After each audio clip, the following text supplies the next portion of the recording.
जो लोग मुक्ति की चाह रखते हैं उनके लिए ये आयाम, जिसे हम महाकाल कहते हैं, सबसे ज्यादा महत्वपूर्ण हो जाता है। महाकाल मंदिर ये आपको अस्तित्व की जड़ों से हिला देगा।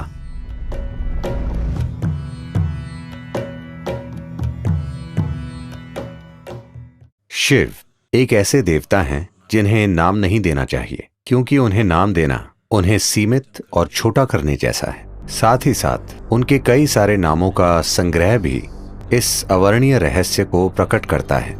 उनके तमाम रूपों में काल भैरव या महाकाल एक महत्वपूर्ण और साथ ही उग्र रूप है। महाकाल के रूप में वो समय के स्वामी हैं, काल भैरव के रूप में वो समय के विनाशक हैं। काल का अर्थ है समय। समय का आपको जो अनुभव है वो बस अस्तित्व का चक्र में घूमना है। पृथ्वी एक बार घूमती है, वो एक दिन होता है। चंद्रमा पृथ्वी का चक्कर लगाता है, उसे एक महीना कहते हैं। पृथ्वी सूर्य का चक्कर लगाती है, वो एक साल हो जाता है। हर चीज जिसे आप समय मानते हैं, आपकी घड़ी भी चक्रों से जुड़ी है। हर चीज जो भौतिक है वो चक्रीय प्रकृति की है।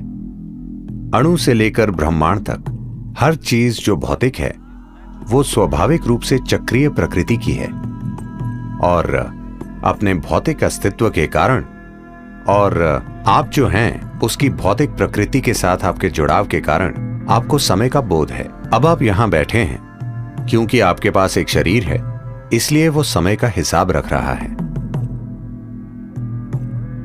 जब आप जीवन की चक्रीय गति से मुक्त हो जाते हैं तो हम कहते हैं कि आपने मुक्ति पा ली है या मोक्ष पा लिया।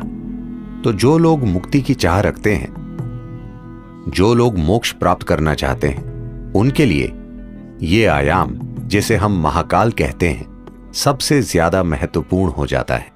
एक बार ऐसा हुआ, महान संत शुक्राचार्य जो दानवों के गुरु थे, उन्होंने शिव की भक्ति में घोर तपस्या की और शिव को प्रकट होना पड़ा। जब वे प्रकट हुए तो शुक्राचार्य ने अमर होने का वरदान मांगा। फिर शिव बोले, ये संभव नहीं है, जो भी जन्म लेता है उसे मरना पड़ता है, कुछ और मांगो। फिर शुक्राचार्य ने कहा, मुझे कायाकल्प की शक्ति दीजिए, जिससे मैं किसी भी तरह के घाव, किसी भी तरह की बीमारी को ठीक कर सकूं। मुझे ऐसी शक्ति दीजिए। शिव जो परम उपचारक हैं, सभी जड़ी बूटियों और औषधियों के स्वामी होने के नाते शुक्राचार्य को संजीवनी मंत्र दिया।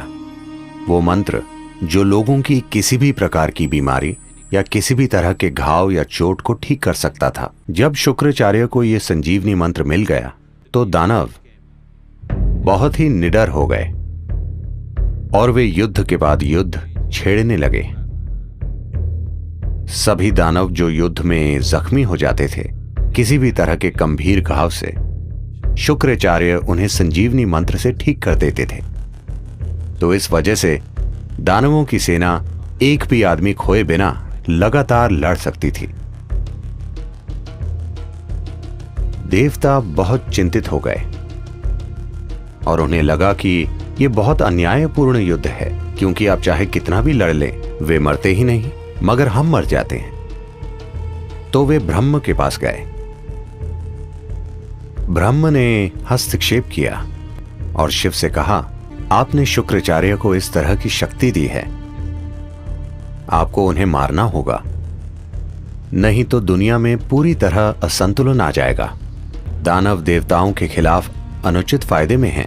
फिर शिव बोले, उन्हें मारने की कोई जरूरत नहीं है, मैं उन्हें काबू में कर लूंगा। तो जब देवों और दानवों का युद्ध चल रहा था, शुक्राचार्य मंत्र पढ़ रहे थे और सभी दानवों की चोटों और घावों को ठीक कर रहे थे। तभी सीमा के पार से एक खतरनाक जीव, एक राक्षसी जिसका नाम कृतिका था, एक भयानक रूप में प्रकट हुई। वो शिव की एक गण थी। उसने आकर शुक्राचार्य को अपनी कोख में खींच लिया और वे वहां एक भ्रूण की तरह रहे और वे काबू में आ गए। फिर देवताओं और दानवों के बीच संतुलन कायम हो गया। अधिक उचित और न्यायपूर्ण युद्ध लड़े गए। सिर्फ महाकाल ही ऐसा कर सकते हैं। इंसान को मारे बिना वो पूरी तरह उसके जीवन को काबू में कर सकते हैं। शुक्राचार्य कृतिका की कोख में ही रहे और संजीवनी मंत्र बेकार हो गया। या दूसरे शब्दों में, महाकाल ने शुक्राचार्य के लिए समय को रोक दिया, जिससे वो आगे नहीं बढ़ सके। महाकाल मंदिर में जिस लिंग की प्राण प्रतिष्ठा की गई है, उसकी प्रकृति बेहद असाधारण है। यह आपको अस्तित्व की जड़ों से हिला देगा। ये प्राण प्रतिष्ठा वाकई अद्भुत है। इसका एकमात्र मकसद है कि ये किसी तरह आपको विलीन कर दे। इस मंदिर में पूरी तैयारी के साथ जाना चाहिए, क्योंकि ये बहुत शक्तिशाली है और कमजोर दिल वालों के लिए नहीं है। यह आपको अंदर से हिला देता है।